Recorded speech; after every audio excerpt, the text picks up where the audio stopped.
نماز فجر کی 4 رکعتیں ہیں۔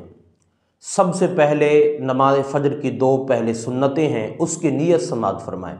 میں نیت کرتا ہوں 2 رکعت نماز سنتوں کی، سنت رسول کریم کی، منہ طرف میرا قبلہ شریف کے، بندگی اللہ کی، اللہ اکبر۔ یہ 2 سنتیں کہ جب آپ نے نیت کر لی، یہ بھی یاد رکھ لیں کہ نیت کرنا زبان سے یہ مستحب عمل ہے۔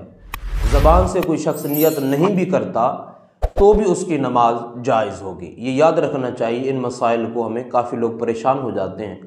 تو جب نیت کر لی، اپنے ہاتھ کو بلند کریں گے، ہاتھ کو کانوں تک لے جائیں گے۔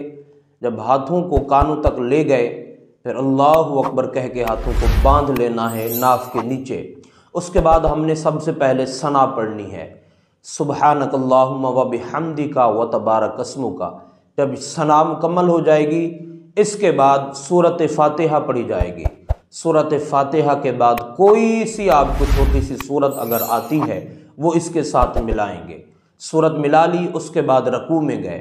رکوع کے اندر آپ نے 3 مرتبہ تکبیر کہنی ہے، سبحان ربی العظیم، سبحان ربی العظیم، سبحان ربی العظیم، سمع اللہ لمن حمدہ، ربنا لک الحمد کہہ کے کھڑے ہو جائیں۔ اس کے بعد جناب آپ نے سجدے میں جانا ہے۔ سجدے کے اندر 3 دفعہ آپ نے یہ تسبیح پڑھنی ہے، سبحان ربی الاعلیٰ، سبحان ربی الاعلیٰ، سبحان ربی الاعلیٰ۔ اس کے بعد آپ نے دوسرا سجدہ کرنا ہے۔ دوسرے سجدے کے بعد آپ نے کھڑے ہو جانا ہے۔ اب آپ نے دوسری رکعت پڑھنے کے لیے ثنا سے نہیں شروع کریں گے، بلکہ آپ نے دوسری رکعت میں سب سے پہلے سورۃ فاتحہ پڑھنی ہے۔ اس کے بعد آپ نے کوئی سی اور چھوٹی سی سورت کو اس کے ساتھ ملا لینا ہے۔ اس کے بعد وہی طریقہ ہے